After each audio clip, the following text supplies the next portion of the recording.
All right, so today we're going into some pretty dark territory. Yeah, it's one of those cases that just sticks with you. This deep dive is about a case that, I gotta say, left me feeling pretty unsettled. It definitely makes you question some assumptions we often have about, safety. Yeah, especially in places where you just expect things to be normal. It's like you wouldn't expect this. We're talking about Michael Meyden, a dad from Oregon. Who drugged his daughter's sleepover guests. And these were all 12-year-old girls Just kids. just having a fun night. And what's even more disturbing is how he did it. He laced their smoothies with benzodiazepine. Now, for those of you who might not know, benzodiazepine is a type of medication. It can act as a strong sedative. Yeah, you've probably heard of some of them, like Xanax or Valium. They're often prescribed for anxiety and insomnia. Right. Definitely not something you'd expect to find in a 12-year-old's drink. No, absolutely not. And how it all happened is what really is chilling. I mean, this wasn't an accident. This was deliberate. Maiden actually used colored straws, Yeah, to make sure each girl drank from her assigned cup. which seems so innocent at first, but knowing what we know now, it's just, It's creepy, right? it's creepy. Yeah. It's calculated. And it's that kind of detail that makes this whole thing so disturbing, these little things that seem almost mundane. Yeah. They take on this whole new meaning when you look at them in the context of what he actually did. And this wasn't a one-time thing either. Manin pleaded guilty, To 3 counts of causing another person to ingest a controlled substance. which led to a 2-year prison sentence. And that's where it gets even more complicated, Yeah. because the mothers of these girls, they felt like 2 years just wasn't enough. Right. Given the potential consequences, the trauma, they believe a much harsher sentence was necessary. So we have this father, this seemingly normal sleepover, and this deeply unsettling act. And yeah. And I think everyone is probably wondering the same thing I was. What could possibly make a parent do this? Right. It's the question that just keeps coming back. Like, where do you even begin to understand that? Well, let's go back to that night. It was supposed to be a fun spa night in the basement. The girls were excited. And Maiden was very involved, almost too involved. Yeah, he took them out for manicures, they got pizza. It's like he was setting the stage for something. It definitely adds another layer to it all. Yeah. As the night went on, the girls started feeling the effects of the smoothies. They felt woozy, overheated. Clumsy.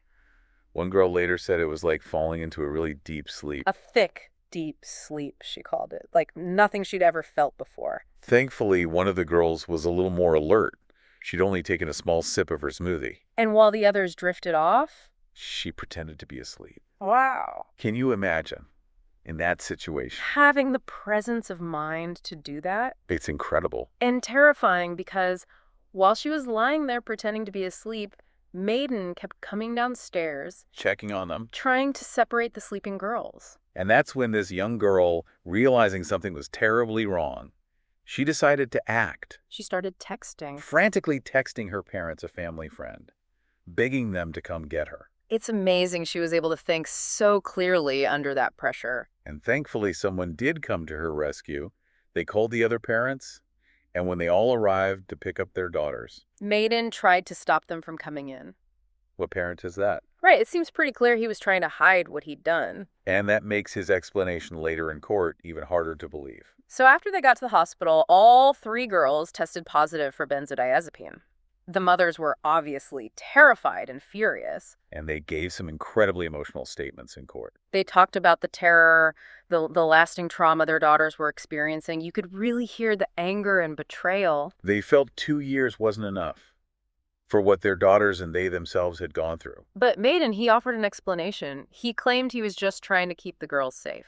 So he was trying to frame it as some kind of misguided parenting tactic. Yeah, but even if you believe him, it's still such a bizarre and disturbing response. I mean, to drug 3 12-year-old girls. Even if his intentions were as he claimed, It just doesn't add up. especially with all the other details, the secrecy, the insistence on the smoothies. Those trips down to the basement. There's this gap between his explanation and what actually happened. That just leaves you feeling like something is off. Right. It just doesn't sit right. Did the police ever find any evidence that suggests there was something more going on? He didn't. No cameras, no signs of anything beyond what he admitted to. And that lack of evidence almost makes it worse. It does, doesn't it? You're left with all these unanswered questions. It really makes you think about the complexities of human behavior and how we can ever truly understand what motivates someone to do something like this, It makes you question everything you thought you knew about safety and trust. especially when it comes to our kids. And it raises some important questions about how we can protect them better. How we can prevent something like this from happening again. Because clearly something went wrong here. You know, it's interesting when we look at cases like this, we always look for answers, motives, something to help us make sense of it all. Yeah. But here we're just left with this big question mark. It's almost scarier not knowing for sure, isn't it? It is. Because it challenges that need. We all have to categorize and explain things. We want to believe there's always a reason, a logical explanation. That people don't just do bad things for no reason. But what happens when the reasons are too complex? Or just too disturbing to accept? It makes us uncomfortable, right? It does. And that discomfort, I think, comes from the fact that this case forces us to confront the limits of what we can actually understand. You know, throughout this whole case, one image just keeps sticking with me. Yeah. That 12-year-old girl lying there pretending to sleep. While secretly texting for help. Right. It's such a powerful reminder of how resilient kids can be. Even when they're facing something terrifying. Absolutely. Hmm. And it makes you think about those messages we send to kids about safety. We tell them to trust adults, to obey authority figures. Right. But what about when those adults are the source of danger? That's a tough one, right? How do we prepare kids for that? I think it all comes down to communication. Open and honest communication. Making sure kids understand that no matter what, they always have someone they can turn to. Someone they can trust. Someone who will listen to them without judgment and take their concerns seriously. And we have to be those people. Yes. We have to create that safe space for them to open up, to share their fears without feeling like you're going to get in trouble. It's not just about telling them they're safe. We have to actually create a culture of safety where their voices are heard and their boundaries are respected. It's like we need to shift from reacting to these incidents after they happen to actually preventing them from happening in the first place. Yeah, moving away from that reactive approach to a more proactive one. Exactly. Where we're actively creating an environment that's safer for kids. And a big part of that is empowering kids to be involved in their own safety. Giving them the tools to speak up, to set boundaries, to ask for help. We want to believe that we can identify bad people before they do bad things. Yeah. That we can predict dangerous situations. Right. But we can't always do that. And that uncertainty is terrifying.